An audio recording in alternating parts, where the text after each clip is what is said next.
Akkuma beekamu yeroo ammaa kana addunyaan keenya dhibee daddarbaa koronaavirus jedhamuun rakkoo guddaa keessa jirti. Dhukkubni daddarbaan kun erga eegalee as ji'oottan muraasa lakkoofsisus hanga ammaatti talaalliis ta'uu qorichi dhibee kana fayyisuu argamuu hin dandeenye. Dhibeen kun chaayinaa keessaa ka'ee yeroo gabaabaa keessatti ardiiwwan hundaa waliin gahuun namoota hedduu galaafachaatti jira.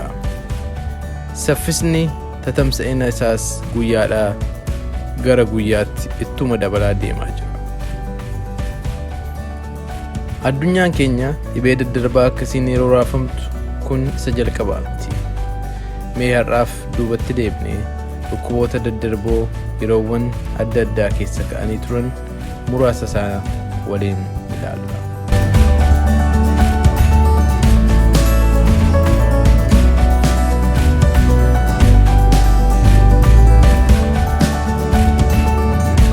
Guraandhala bara 1957 magaalaa Singaaporii fi bitootessa bara 1957 magaalaa Hong Kong keessatti akka mul'ate kan himamu vaayirasiin Asian flu yookiin qufaa Eeshiyaa jedhamuun beekamu biyyoota hedduu waliin ga'uun akka addunyaatti lubbuuwwan namootaa miiliyoona 1.1 akka galaafate ni himama. Isaan keessaas namoonni gara 116 kan du'an United States keessatti akka ta'e ni tilmaama. Vaayirasiin kunis hanga bara 1958tti akka ture seenaan ni dubbata.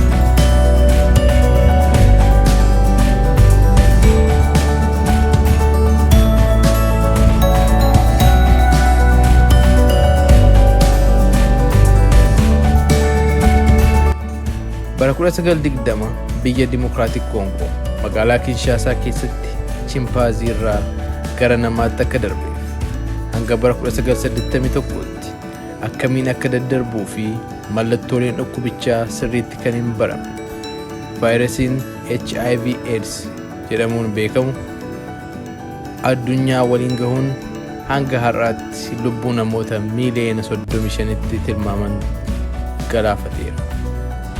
Waggoota hedduu yaaliin qoricha isaa argachuu godhamus hanga har'aattis ta'u milkaa'uu hin dandeenye. Haa ta'u malee garuu bara 1990 keessa qorannoowwan taasifameen karaa ittiin dhukkubichi ittiin daddarbu baruun tooftaa adda addaatiin akkamitti dhukkubicha ofirraa ittisuun akka danda'amu beekameera. Dhukkubni kun erga jalqabees namoonni miiliyoona 75tti lakkaa'aman akka dhibee kanaan qabamanii fi gara namoota miiliyoona 37.9tti kan lakkaa'aman ammoo yeroo ammaa kana dhukkuba kana waliin akka jiraachaa jiran ni beekama.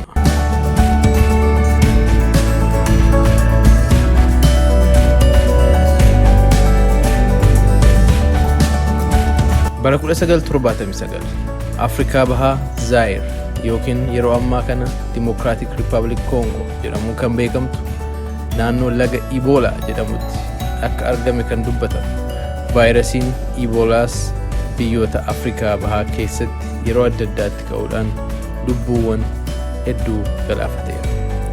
Vaayirasiin kun yeroo lammaffaaf iddoo yeroo ammaa Sudaan Kibbaa jedhamu irraa kiiloomeetira 850 fagaatee argamuus ni dubbatama.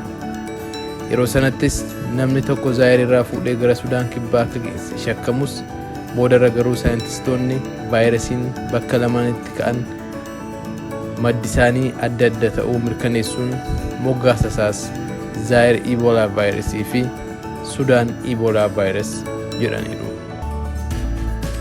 Vaayirasiin kun bara 1994 Cote d'Ivoire'tti akkasumas irra deebiin bara 1995 Zaayir keessatti ka'uun miidhaalee geessiseera. Akkasumas bitootessa bara 2014 Afrikaa Bahaa keessatti irra deebiin kan dhalate vaayirasiin Ebola yeroowwan darban irra miidhaan isaa fi tatamsa'inni isaa haalaan kan cime ture.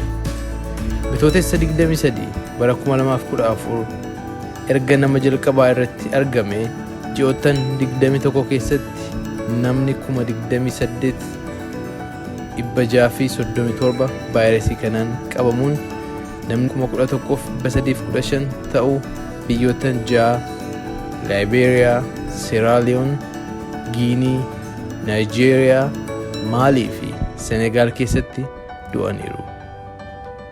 Dhaabbanni fayyaa addunyaa onkoloolessa bara 2014 Senegal Ebola irraa bilisa ta'uu ishee beeksisee Sierra Leone fi Guinea ammoo Senegal irraa xiqqoo miidhamanii waan turaniif waggaa tokkoon booda sadaasa 2015 Sierra Leone ji'a tokkoon booda ammoo muddee 2015 Guinea vaayirasicha irraa bilisa ta'uu dhaabbanni fayyaa addunyaa beeksiseera. Biyyoota jiran keessaa irra caalaan miidhamteetti kan jedhamtu Liberiyaan namoota 10,000 vaayirasichaan qabaman keessaa namoota 4,800 du'an dhabdeetti.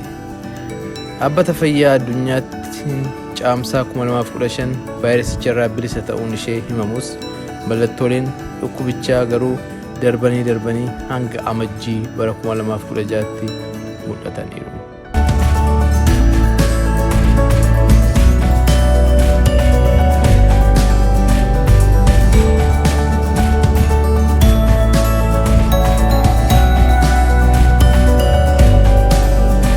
Egaan addunyaan kun yeroo ammaa teeknooloojiidhaan baay'ee guddachuun ishee ni beekama. Kalaqni ilma namaa hojjetus guyyaadhaa gara guyyaatti haala ajaa'ibsiisaan mul'achaa yeroo jiru kanatti vaayirasiin tokko garuu addunyaa keenya haalaan dhiphisaa jirti. Biyyootiin guddinaan sadarkaa olaanaa irra ga'an osoo hin hafin balbala isaanii cufatanii taa'uuf dirqamaniiru. Vaayirasiin koronaa yookiin COVID-19 jedhamuun beekamu kun muddee 31 bara 2019 chaayinaa magaalaa Wuhan keessatti nama jalqabaa irratti erga mul'atee ji'oottan 3 keessatti biyyoota addunyaa 180 waliin gahuu danda'eera. Lakkoofsi namoota dhukkuba kanaan qabamanis ta'e namoonni du'an garaagarummaa daqiiqaan dabalaa deemaa jira. Barbaachi qorichaa yookiin talaallii vaayirasii kanaas biyyoota hedduu keessatti akkuma itti fufetti jira. Akkaataa dhaabbanni fayyaa addunyaa baaseen of eeggannoowwan adda addaa gochuun tatamsa'ina isaa hir'isuuf yaalamaa jira.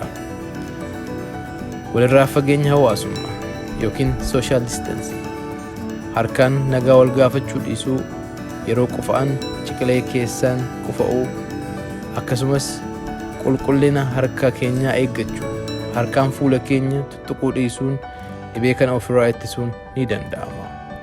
Egaan kabajamtoota hordoftoota keenya, isinis tooftaa armaan olitti ibsame fayyadamuun ofii keenya, maatii keenya akkasumas hawaasa keenya vaayirasii kanarraa haa eegnuun dhaamsa keenya.